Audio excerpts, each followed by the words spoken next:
Hello, welcome back to the NBA DFS Slate Breakdown for Thursday, November 2nd. We got a 4-game slate. We're going to tackle it a little bit different today. There's a lot of injury news that's kind of in the air, and because of that, ownership at this point just doesn't matter that much. So we're going to go by a team-by-team basis, kind of break things down if certain guys are out and whatnot. All right, now let's get into the fun. Before we do, come join us at LionStar. $39.99 per month gets you access to everything we do, all the props, all the DFS. You get it all. Come join us. Come join the fun. Let's do it. All right. Let's get into this slate. So we got a 4-gamer. Highest game total is the last one. It is the Spurs with the Suns. It is also one of the key spots injury-wise, and we likely won't know until after lock. That is if Devin Booker is playing or not. He is questionable. Hopefully that news comes out throughout the day, but we're not too sure. That's the big piece of news there. All of the other game totals are pretty similar, with Orlando and Utah being a pretty middle ground. So let's get into it a little bit. And we'll just start with Detroit here. So Detroit, one of the lower implied totals on the day. Injury-wise, Jalen Duran sat out yesterday. He could be out again today. We're not really sure. It's an ankle, so only one more day of rest. I don't know how much that would really do with it. If he missed one and it's an ankle, I would expect that he misses again, but we're not too sure. Then Alec Burks was a late scratch yesterday. As of the game started, and we got the news that he was out after lock. So I don't totally know what's up with him and if he will play, but those are two situations we do need to look at today. Now, if Durant is out, Bagley is the one that got all the extra minutes yesterday, playing 33 minutes.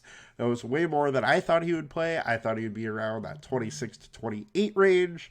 So he is obviously a little bit interesting if he is starting today. Isaiah Stewart is the one I'm actually still a little more interested in. He had foul trouble yesterday, but still played 33 minutes. And I think he gets a bigger bump up if Durant is out, and at least on FanDuel is a better play in my eyes. And just to look at salaries over on DK as well, Bagley being at 4,400 is the better play on DraftKings in that situation. As far as Alec Burks goes, unfortunately, Killian Hayes didn't get any bump up in minutes, and he's just been bad so far to start the year. Jaden Ivey played a couple extra minutes, but, not a ton there. So it's kind of just a weird situation, and in that situation that Burks is out again, it might just be the Cade Cunningham show once again. Now, let's go to the Pelicans. Big news today is that Zion Williamson is out, and we still have Brandon Ingram questionable. So Ingram has been out the last 2 games. He has something going on with his knee, and if he sat out the last 2, I would expect him to be out again tonight, but we're not really sure yet. The thing is that if he is out, they're kind of shorthanded. Jordan Hawkins has been the one starting in his place, and he definitely looks good once again if Ingram is out. Now, his salary has gone up quite a bit. He is not the smash that he was in the 3s. He is now mid-4s. Puts a little damper on his upside, but I do like him. He's been rebounding the ball pretty well and scoring a little bit. So he is at least of interest to me. Another one is Larry Nance. With Zion out, Nance will play a little bit more at the 4 likely. He picked up a few extra minutes last night. And if he's in that 24 to 26 or 28 range at 4,300, he could absolutely do very, very well. Now, Herbert Jones has been playing a lot of minutes, but I think his overall, I would say, minimum for minutes is going up with this case. Now, I think this game is very interesting due to the fact that this game total is going to shrink a little bit, the spread is going to shrink a little bit, and the Pelicans are in a very good spot versus a Detroit team that's just not that great. And on the other side, Pistons will now be able to keep up with the Pelicans. So I think this game is one that we will likely need to target. CJ McCollum gets the biggest bump up if Ingram is out, or with Zion out, he gets a really big bump up too, as well as Jonas Valanciunas. Now, with minutes, being a little easier to come by, I think Joe Val is in a very interesting spot. He's only been around that 21, 23 minutes for most of the year. If he gets up into the 28, 30-ish range, he could absolutely smash, especially against this Detroit team that's just not that good versus the center. So he is extremely interesting to me. Other guys that could pick up minutes, Dyson Daniels pick up a couple maybe. Larry Nance, Matt Ryan, those are probably the guys to get the extra minutes. Just check what we got here on FanDuel price-wise. Yep, Larry Nance still in a good spot here. I like McCollum. McCollum is in a better spot now that Zion's out. But if Ingram's out, he's even in a better spot. So definitely do not mind going there. And Joe Val is just too low for the ceiling that he has. Now, you're going to need to luck into some extra minutes for him. But he could put up a 50 burger at 6.1K. And that separates you quite a bit. Especially if nobody's going there. Now, you got to get lucky with some minutes. But if they are shorthanded, which it looks like they could be, then it's a very interesting spot. 4,300 Jordan Hawkins on FanDuel's absolutely still in play, more so than on DraftKings. Oops, I keep clicking salary instead of the team. All right, so Orlando, one of the teams that we don't really have an issue with minute-wise or injury-wise. Isaac will be back in. He just takes away a few minutes from other guys we consider. Wendell Carter, don't love, not really playing enough minutes to really produce. So not huge there. Suggs, I think, is projecting fine as a medium outcome. I just don't know if he has a ceiling at his price. Bonchero, somebody I really like in this spot. It's a good matchup, and he has real high ceiling. So I do like that one, as well as Fultz. Fultz is getting priced a little bit high, though, for how many minutes they're allowing him to play. If he's at high ownership, then I'd probably go away. But Fultz is somebody I like if his ownership drops. And over on DK, it's pretty much the same price-wise over here as it is on DraftKings. So pretty much all the things same goes here as it does over there. The 76ers. All right, so Kelly Oubre is getting into the starting lineup. He's going to play 32 minutes plus, maybe get up to the 34, 35, as his coach is absolutely willing to play guys a ton. Robert Covington, likely to come off the bench, but who knows what they do. my guess is that he is going to play that kind of PJ Tucker role. And honestly, I think he's probably better at it. So he's got that. No real injury issues on this spot. I do absolutely love Embiid in this matchup. Think he does likely crush. The one thing is there going to be enough value to support paying up for it? I think there's a good chance there is. I do like Melton at 5.5K. But once again, the issue with him is the ceiling. A lot of these 5K guys, that's the issue, is I don't know if the ceiling is there. Kelly Oubre absolutely has the ceiling at 5,800.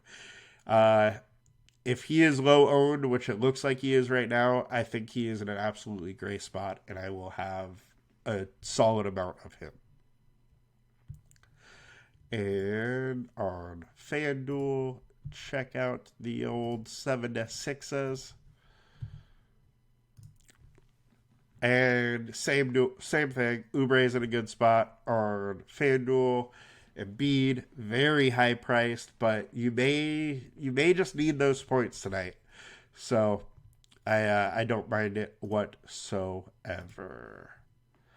All right, so now the Suns is another one of those injury spots. Bradley Beal is out. Booker is questionable. We've seen over the last couple games with Booker out, Grayson Allen and Eric Gordon get into the starting lineup. Both of them are low fives or 5K, and they're both decent. I think both of them likely end up in that mid-20s to low 30s fantasy point wise, and that works at their salary. They're just two guys that, again, don't have much ceiling at that salary. So that is a major worry for me. I do really like Nurkic. If you're not going with Embiid, he is one of the guys that could get up to the 40s, 50s, along with Joval. I think those are my three favorite centers on this slate. Nurkic, I like him with or without Booker. It doesn't matter. He gets a slight bump up. Nothing real noticeable as far as there. And just to make sure we don't miss anything over here on DK. Nurkic price right. Okogie, I definitely like at his salary. Now, I think that having Nurkic there is taken away from him a little bit, but at 4,500, I think he can get 30 plus, and that's pretty interesting, especially in a slate that is void of a lot of, real nice value. And with the Spurs playing shorthanded the last couple games, there's just not that much, or Suns, there's just not much value to go around on this team. Same thing for Gordon and Allen. I think their price is a little high. If Booker's out, if he's in, I'm definitely off a lot of those Suns guys. Spurs, this team, man, I just can't stand Coach Popovich's minutes. His rotations are always changing, and it's no different this year. Now, I will say that Keldon Johnson, I'm going to get to a little bit of him. He is the guy that has that ceiling outside of, obviously, Wemby. But so Keldon is probably my Spur that I am most interested in. I just don't really love this spot, and they are 9-point underdogs. And my guess that is because Booker likely plays.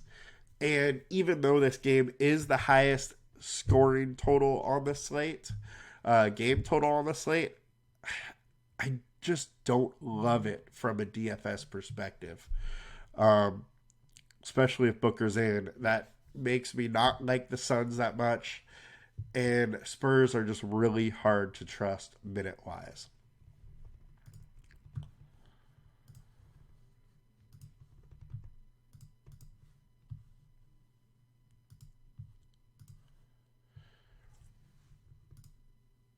And over on DK, on FanDuel, it's more of the same. Their salaries are all very, very similar. Keldon is my favorite. I don't love Zach Collins. I know we have him projected as a better value than everybody. My thing with Collins is I just don't see a ceiling for him. It's highly unlikely he is going to get into the 40s. And at his salary, we kind of need him to get there. And he's probably not going to play the minutes. He's not going to get the rebounds for us to get up there. So get over to Toronto now. All right, so Precious Achiuwa is doubtful. What this means, Podol likely in for another game of 28 plus minutes, and I absolutely love him if that is the case. Once again, I will be playing a lot of him probably. Unfortunately, he is at center, so it takes that spot, and he is kind of the reason why I don't mind going to Embiid, because I think that a lot of people will end up going to Podol. If they do not, then I like the spot a little bit more. Schroeder, his price is getting up there. He does have a ceiling, though. He has taken a little bit of that Van Vliet role, and in the past when he's got usage, he has produced. I just think that his price is getting up a little bit towards more of his ceiling than his floor. So for that standpoint, I'm kind of off of him a little bit. But Jacob Podol is by far my favorite piece from Toronto, and that goes for both sites. So Scotty Barnes on DraftKings, his price is low enough that I would consider him. And Siakam, I think his price just needs to come down a little bit because he's playing that power forward spot, not center spot. The games he starts at center is those games that he really, really can crush. And lastly, we got the Utah Jazz. Walker Kessler, I really, really wish would get the minutes, but he just hasn't. And therefore, we cannot trust him in the center spot. Marketing, I do like. He is a guy that, 1.2x. I will consistently go to him all season long. Because he has that 50-plus point ability and isn't priced like it. So, do not mind going there. THT, with how inconsistent his minutes are, his price is kind of getting up there to where he is a little bit too expensive. Jordan Clarkson at 5.4K, I am all in on. I think he's in a very good spot. He is a guy that can, is like 0.95 fantasy points per minute guy, and he is likely to get a lot of minutes. I think that 5,400 is closer to his floor salary, and he is a guy that can give us a solid ceiling, so I definitely like him.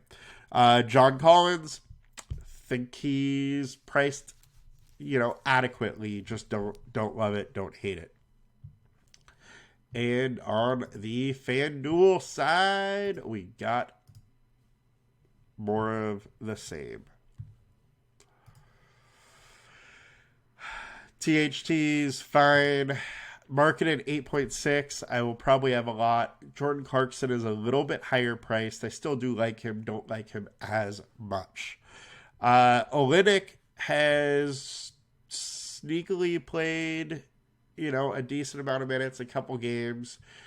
You could do worse than a low-owned Olynyk, but I just don't love the spot. I would rather go Kessler, hoping Kessler gets into the extra minutes, than Olynyk, just because Kessler, when he is on, is, 1.2, 1.4 fantasy point per minute guy. And if he gets 30 minutes, could really rack up those fantasy points. He just hasn't. He keeps getting into foul trouble. They're not giving him the minutes. And I definitely have my worries about Kessler so far this season. All right, guys, that will do it for us today. Good luck today. Stay, pay attention to the news. We have staggered start times for all 4 games today, so it's a real weird, interesting slate. But good luck tonight. Let's win some money, and I will see you guys back tomorrow.